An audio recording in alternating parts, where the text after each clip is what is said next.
Diretsuhin ko na po yung tanong, did you have a hand in this impeachment? No, the executive cannot have a hand in the impeachment. Walang role ang executive sa impeachment.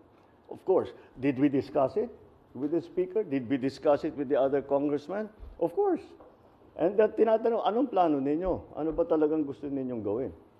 And that's it. Well, nandito na ito. Hindi na namin maiwasan. But the conventional thinking, Mr. President, is that nothing comes to pass in the House without the President or without Malacanang's blessing. Well, you give me too much credit.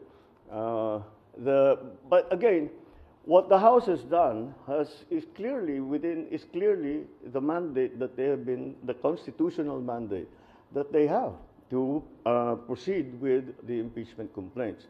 So that's why I don't that I think they're just following the procedure. And ang punot dulo nito na-transmit nila ang impeachment complaint sa upper house. One last point from my end, Mr. President. Kapansin-pansin na unang pumirma sa endorsement ng anak ninyo. Did he seek your advice on this, and what did you tell him? Of course, he did. And I said, it was very simple, but I told him. And he said, you know, mukhang magpipirmahan na. What's your opinion? What I should do? And I told him. I said the process is begun.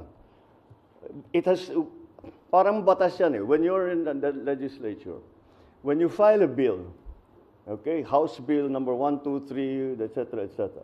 Pag file mo niyan, that bill takes a life of its own.